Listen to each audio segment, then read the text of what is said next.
Hay un auto que no necesita presentación. Si crecieron en Colombia, Argentina, Venezuela o en cualquier país de Latinoamérica entre los años 70 y los 90, ya saben de qué hablamos.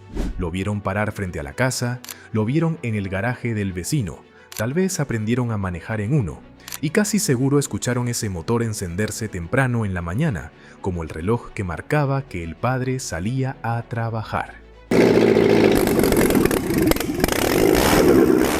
El Renault 12 fue el auto de la clase media latinoamericana, no del ejecutivo ni del profesional de alto nivel, sino del mecánico, del maestro, del taxista, del hombre que lo pagó a cuotas, lo mantuvo 20 años y se lo heredó al hijo con 300.000 kilómetros encima y todavía funcionando.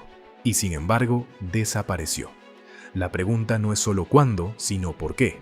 Y esa respuesta dice mucho sobre cómo funciona la industria automotriz, sobre los gobiernos y sobre quién termina pagando el precio cuando ambos deciden mirar a otro lado. Un proyecto pensado para durar. El Renault 12 nació en 1965 en las oficinas de diseño de Renault en Francia, bajo el nombre interno Proyecto 117. La idea era simple, un sedán de gama media, entre el Renault 8 y el Renault 16, económico, espacioso y fácil de mantener.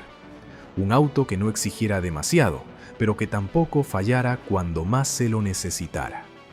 Se presentó en el Salón de París en octubre de 1969, tracción delantera, motor de 1.289 centímetros cúbicos, carrocería sedán de 4 puertas y un maletero generoso para su categoría. No estaba hecho para impresionar, sino para resolver. Y la recepción fue tan positiva que Renault empezó a mirar hacia mercados que en ese momento crecían con fuerza. América Latina, donde una clase media en expansión necesitaba justamente eso, un auto accesible y confiable. La conquista del continente. En 1971 llegó a Argentina, ensamblado en la planta de Santa Isabel, Córdoba. El primer Renault 12 argentino salió de línea el 2 de noviembre de ese año, una fecha que más adelante tendría un significado especial. En 1973 llegó a Colombia de la mano de Sofasa, con planta en Envigado. El mercado local tenía poca oferta, el Dodge Dart arriba, el Renault 4 y 6 abajo, y el 12 encajó perfecto en el segmento medio que faltaba. También llegó a Venezuela, Chile y México.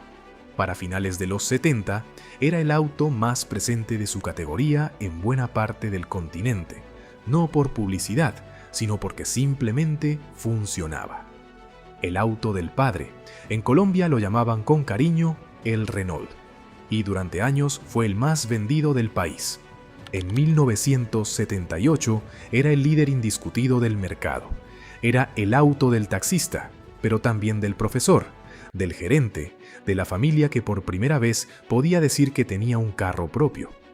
En Argentina se volvió parte del paisaje urbano. Taxi, patrullero, ambulancia, auto familiar en la versión Break. Entre 1971 y 1994 se vendieron cerca de 450.000 unidades en el país, una cifra enorme para una población de poco más de 30 millones. No era el más potente ni el más veloz, era el más confiable y el más entendible. El mecánico de barrio lo conocía de memoria y sus dueños también. La posición del tablero, el sonido específico de la puerta al cerrarse.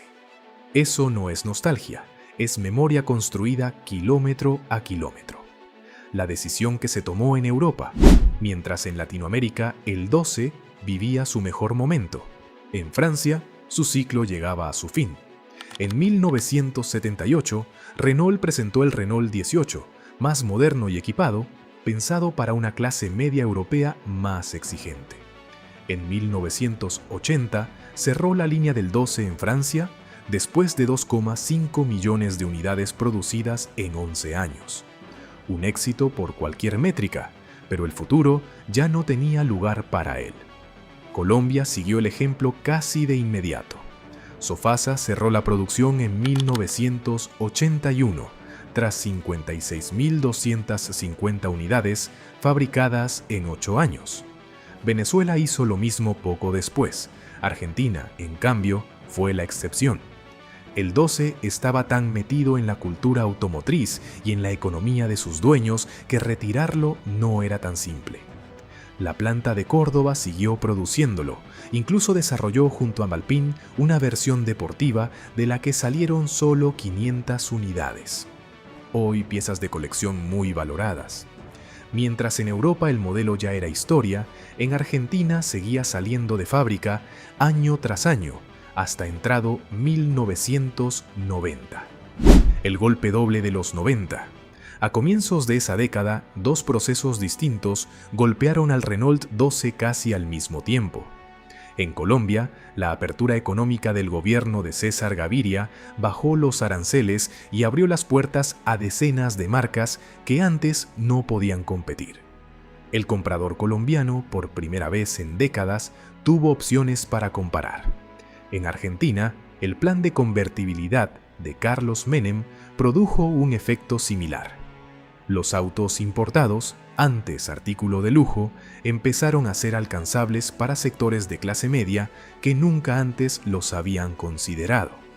El Renault 12, que había sobrevivido crisis económicas, gobiernos militares e inflaciones descontroladas, ahora enfrentaba algo nuevo. Un mercado abierto para el que nunca fue diseñado. El último día en Santa Isabel, la planta sabía que el final estaba cerca. Los nuevos modelos de Renault respondían mejor al comprador de los 90, y mantener en producción un diseño de más de 2 décadas ya no tenía sentido económico. El 2 de noviembre de 1994, los trabajadores de Santa Isabel ensamblaron los últimos 8 Renault 12 de la historia y cerraron la línea para siempre. La fecha no fue casualidad.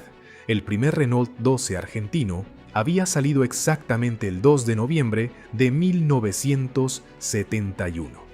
23 años después, el último salía el mismo día. Con esas 8 unidades se despedía no solo Argentina, sino todo el mundo de habla hispana. Fue el último país en mantener viva la producción del modelo.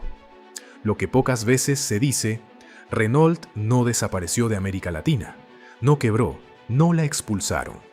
Siguió vendiendo, siguió creciendo, y hoy Sofasa sigue siendo la única ensambladora de vehículos livianos en Colombia, donde Renault continúa siendo la marca más vendida. Lo que Renault dejó de hacer fue venderle al hombre que construyó esa presencia, el que pagaba el 12 a cuotas, que aprendió a cambiarle el aceite porque no podía pagar el taller, que conocía ese motor como conocía su propia mano. Ese comprador se quedó sin auto, no porque no hubiera opciones, sino porque los reemplazos eran más caros, más complejos electrónicamente y menos comprensibles para alguien que había aprendido mecánica sobre un motor que perdonaba casi todo. La apertura económica no mató al Renault 12, solo aceleró una decisión que ya estaba tomada en París. El segmento más leal de la clase media latinoamericana ya no era la prioridad de la marca. El 12 había servido para entrar al continente y construir confianza. Una vez lograda esa confianza, ya no era necesario. 5 años después del cierre de la planta, en 1999, los lectores de la revista Motor en Colombia lo eligieron como el segundo auto más popular del siglo XX en el país, solo detrás del Chevrolet Chevette, que para entonces llevaba casi 20 años fuera de producción. Hoy, en ferias de autos clásicos de Buenos Aires, Bogotá o Medellín, hay hombres de 60 años que se detienen frente a un Renault 12 como si el tiempo se congelara. No es nostalgia por el auto en sí, es porque ese auto estuvo ahí en los momentos que importaron. El día que llegó nuevo a casa, el nacimiento del primer hijo, el primer viaje largo, el último viaje con el padre antes de enfermar. El Renault 12 no desapareció porque fallara. Desapareció porque cumplió su propósito demasiado bien. Le enseñó a una generación entera a confiar en una marca, y cuando esa marca decidió que ya no lo necesitaba, lo dejó ir sin ceremonia, con la misma frialdad con que las corporaciones sueltan lo que alguna vez les fue útil.